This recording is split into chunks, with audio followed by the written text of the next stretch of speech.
Hi everyone. ഇന്ന് നമ്മൾ next ഒരു റേഷ്യോ ആണ് ഡിസ്കസ് ചെയ്യുന്നത്, ക്യാപിറ്റൽ ഗിയറിംഗ് റേഷ്യോ. ഇത് മെയിനായിട്ടും ക്യാപിറ്റൽ സ്ട്രക്ചർ ഉണ്ടല്ലോ, അത് കമ്പനീൻ്റെ ക്യാപിറ്റൽ സ്ട്രക്ചർ അനലൈസ് ചെയ്യാൻ വേണ്ടിയിട്ട് യൂസ് ചെയ്യുന്ന റേഷ്യോ ആണ് ക്യാപിറ്റൽ ഗിയറിംഗ് റേഷ്യോ. അപ്പോൾ ജസ്റ്റ് ക്യാപിറ്റൽ ഗിയറിംഗ് റേഷ്യോ എന്താന്നുള്ളത് പറയുന്നു, അതിൻ്റെ ഇക്വേഷനും പറയുന്നു. പ്രോബ്ലം ആയിട്ട് വർക്കൗട്ട് ചെയ്യുന്നൊന്നുമില്ല, ജസ്റ്റ് നിങ്ങൾ ഇക്വേഷൻ എന്ത് ചെയ്താൽ മതി, ഓർത്ത് വെച്ചാൽ മതി. ദെൻ നെക്സ്റ്റ് പിന്നെ നമ്മൾ ഡിസ്കസ് ചെയ്യുന്നത് കവറേജ് റേഷ്യോസ് ആണ്.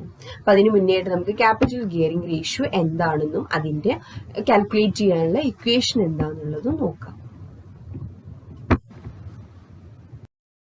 ക്യാപിറ്റൽ ഗിയറിംഗ് റേഷ്യോ എന്ന് പറഞ്ഞിട്ടുണ്ടെങ്കിൽ capital structure of A company അല്ലെ, ക്യാപിറ്റൽ സ്ട്രക്ചർ കമ്പനീൻ്റെ അനലൈസ് ചെയ്യാൻ വേണ്ടിയിട്ട് യൂസ് ചെയ്യുന്ന റേഷ്യോ ആണ്. മെയിനായിട്ടും കമ്പനിയിലെ ഫിക്സഡ് ഇൻകം ബിയറിംഗ് ഫണ്ടും ഇക്വിറ്റി ഷെയർ ഹോൾഡേഴ്സ് ഫണ്ടും തമ്മിലുള്ള റിലേഷൻഷിപ്പ്, അല്ലെങ്കിൽ ആ ഒരു റിലേഷൻഷിപ്പ് മെയിൻറ്റെയിൻ ചെയ്യാൻ വേണ്ടിയിട്ട് അല്ലെങ്കിൽ മെഷർ ചെയ്യാൻ വേണ്ടിയിട്ട് യൂസ് ചെയ്യുന്ന റേഷ്യോ ആണ് ക്യാപിറ്റൽ ഗിയറിംഗ് റേഷ്യോ. അപ്പോൾ നമുക്ക് ഇക്വേഷൻ പറയാൻ പറ്റില്ല, fixed income bearing fund divided by equity share holders fund. ഇനി ഇക്വിറ്റി ഷെയർ ഹോൾഡേഴ്സ് ഫണ്ട് നമുക്കറിയാം, ഇക്വിറ്റി ഷെയർ ക്യാപിറ്റൽ ഒക്കെയാണ് ഇക്വിറ്റി ഷെയർ ഹോൾഡേഴ്സ് ഫണ്ട് എന്നുള്ള കാറ്റഗറിയിൽ വരുന്നത്. ഇനി എന്താണ് ഫിക്സഡ് ഇൻകം ബിയറിംഗ് ഫണ്ട്? ഈ ഫിക്സഡ് ഇൻകം ബിയറിംഗ് ഫണ്ട് എന്ന് പറഞ്ഞിട്ടുണ്ടെങ്കിൽ preference share capital, debenture, long term ആയിട്ടുള്ള ലോൺസ്, ഇത് ടോട്ടൽ ചെയ്തിട്ടുണ്ടെങ്കിൽ കിട്ടുന്ന ഫണ്ടാണ് ഫിക്സഡ് ഇൻകം ബിയറിംഗ് ഫണ്ട്. ഉദ്ദേശിക്കുന്നത് ഫിക്സഡ് ആയിട്ട് ഇൻകം ഏൺ ചെയ്യാൻ പറ്റുന്ന fund, preference share capital, debenture, long term loans. ഇതിന്റെ മുകളിലൊക്കെ നമുക്ക് എന്ത് കിട്ടും? ഇൻട്രസ്റ്റും ഡിവിഡൻഡും ഒക്കെ കിട്ടും. പ്രിഫറൻസ് ഷെയർ ക്യാപിറ്റലിന്റെ മുകളിൽ ഡിവിഡൻഡ്, അതുപോലെ തന്നെ ഡിബഞ്ചർ, ലോങ് ടേം ലോൺസ്, ഇതിന്റെ മുകളിലൊക്കെ നമുക്ക് ഇൻട്രസ്റ്റ് കിട്ടും. ഡിബഞ്ചർ ഇൻട്രസ്റ്റും ലോണിന്റെ മുകളിൽ ഇൻട്രസ്റ്റ്, അതാണ് ഫിക്സഡ് ഇൻകം ബിയറിംഗ് ഫണ്ട്. അപ്പോൾ fixed income bearing fund divide by equity share holders ഫണ്ടാണ് ക്യാപിറ്റൽ ഗിയറിംഗ് റേഷ്യോ കാൽക്കുലേറ്റ് ചെയ്യാനുള്ള ഇക്വേഷൻ.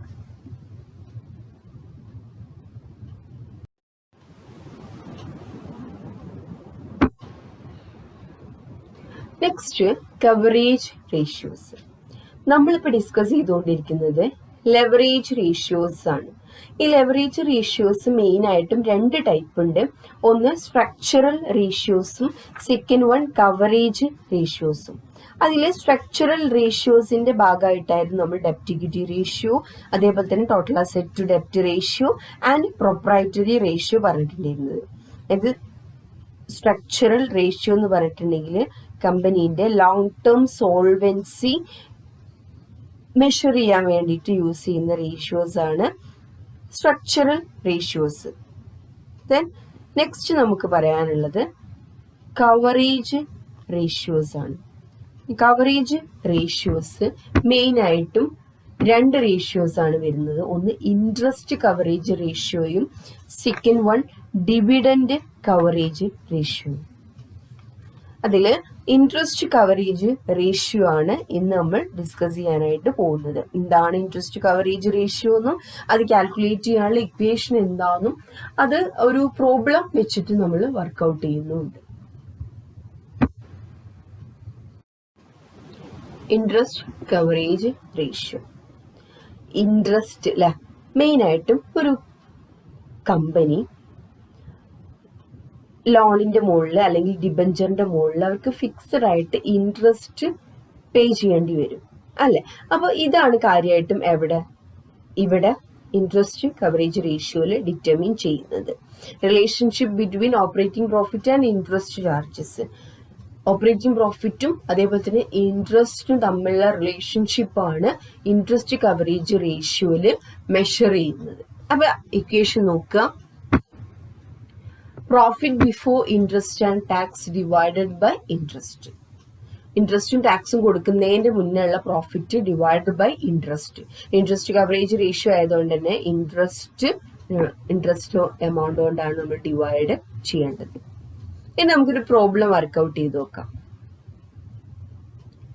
സ്റ്റാൻഡേർഡ്, അതായത് ideal standard interest coverage ratio എന്ന് പറയുന്നത് 6:7 7 ടൈംസ് ആണ്. അതാണ് സ്റ്റാൻഡേർഡ് ആയിട്ടുള്ള ഇൻട്രസ്റ്റ് കവറേജ് റേഷ്യോ. നമുക്കിത് എന്തിനാവശ്യം വരിക? ഇന്റർപ്രിട്ടേഷൻ കൊടുക്കുമ്പോൾ അല്ലെ. അപ്പൊ നമുക്ക് ക്വസ്റ്റ്യൻ നോക്കി നോക്കാം.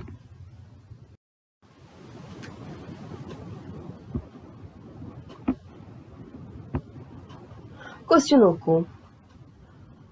Operating profit of A Limited after charging interest on debentures and taxes 1,60,000. നോക്കുക, operating profit after charging interest and tax അല്ലെ. ഇൻട്രസ്റ്റും ടാക്സും ചാർജ് ചെയ്തതിന്റെ ശേഷം ആഫ്റ്റർ ആണ്. നമ്മുടെ ഇക്വേഷൻ എന്താണ്? Profit before interest and tax. Before ആണ് അല്ലെ. തന്നിട്ടുള്ള ഡീറ്റെയിൽസ് ആഫ്റ്റർ ആണ്. സോ നമ്മൾ എന്ത് ചെയ്യേണ്ടി വരും? അത് ബിഫോർ ആക്കണമെങ്കിൽ അത് തിരിച്ച് ആഡ് ചെയ്യേണ്ടി വരും അല്ലെ. അപ്പൊ ഫസ്റ്റ് നോക്കുക, profit after charging interest and tax 1,60,000. പിന്നെ പറയുന്നത് ഇൻട്രസ്റ്റിന്റെ എമൗണ്ട് 40,000ഉം ടാക്സ് എന്ന് പറയുന്നത് 80,000ഉം. അപ്പൊ നമുക്ക് കാൽക്കുലേഷന് വേണ്ടിയിട്ട് ഫസ്റ്റ് നമ്മൾ ഇക്വേഷൻ എഴുതാം അല്ലെ. എന്താണ് നമ്മുടെ ഇക്വേഷൻ വരുന്നത്? Interest coverage ratio is equal to profit before interest and tax divided by interest അല്ലെ. അപ്പോ ഇൻട്രസ്റ്റ് നമുക്ക് ഓൾറെഡി ക്വസ്റ്റ്യനിൽ നോക്കിയിട്ടുണ്ടെങ്കിൽ കിട്ടും 40,000. പക്ഷെ profit before interest and tax നല്ല തന്നിട്ടുള്ളത് profit after interest and tax ആണ് 1,60,000. അപ്പൊ 1,60,000 എടുക്കാൻ പറ്റുമോ? ഇല്ല. നമ്മൾ എന്ത് ചെയ്യേണ്ടി വരും? Profit before interest and tax calculate ചെയ്യേണ്ടി വരും. അത് നമുക്ക് first profit before interest and tax calculate ചെയ്യാം. നമ്മൾ ആദ്യം profit after interest and tax എടുക്കുക. ഇൻട്രസ്റ്റും ടാക്സും ലെസ് ചെയ്തതിന്റെ ശേഷമുള്ള എമൗണ്ട് ആണ് 1,60,000 അല്ലെ. അപ്പൊ അതിന്റെ ലെസ് ചെയ്തതിന് ശേഷമുള്ളതാണ് കേട്ടോ. അപ്പൊ അതിന്റെ മുന്നുള്ളത് കാണണമെങ്കിൽ നമ്മൾ തിരിച്ചത് ആഡ് ചെയ്യുക.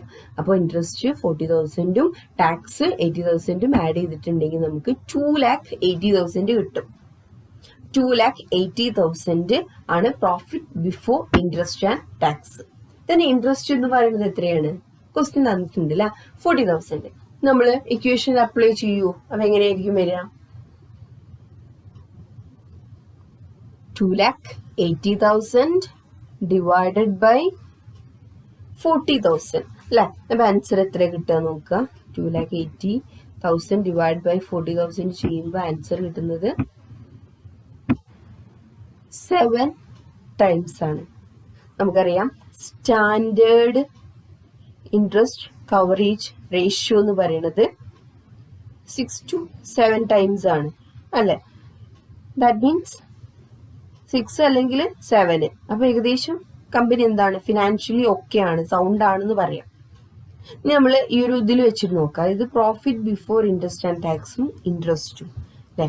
2,80,000 ആണ് പ്രോഫിറ്റ് ഉള്ളത്. ഇൻട്രസ്റ്റ് നമുക്ക് പേ ഓഫ് ചെയ്യാനുള്ളത് എത്രയാണ്? 40,000. അപ്പൊ എന്താണെങ്കിലും എന്ത് ചെയ്യുന്നു? കമ്പനീന്റെ കയ്യിൽ അത്യാവശ്യം ഈ ഒരു ഇൻട്രസ്റ്റ് പേ ചെയ്യാൻ മാത്രമുള്ള പ്രോഫിറ്റ് ഉണ്ട് അല്ലെ. അപ്പൊ കമ്പനിക്ക് എന്ത് ചെയ്യാണ്? ഇൻട്രസ്റ്റ് പേ ചെയ്യാനുള്ള കപ്പാസിറ്റി ഉണ്ടെന്നാണ് അതിന്റെ ഇന്റർപ്രിട്ടേഷൻ പറയുന്നത്. So the firm or company is financially sound because the company has the capacity to pay the interest. കമ്പനിക്ക് ഇൻട്രസ്റ്റ് പേ ചെയ്യാനുള്ള കപ്പാസിറ്റി ഉണ്ട്. ദാറ്റ് മീൻസ് കമ്പനിയുടെ കയ്യിൽ അത്രയും പ്രോഫിറ്റ് ഉണ്ട് എന്നാണ് അതിന്റെ മീനിങ് വരുന്നത്.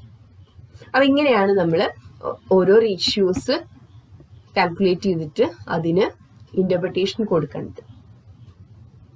ഇനി നെക്സ്റ്റ് ക്ലാസ്സിലാണ് നമ്മൾ ഈ ഡിവിഡൻഡ് കവറേജ് റേഷ്യോ ഡിസ്കസ് ചെയ്യുന്നത്. Okay, thank you.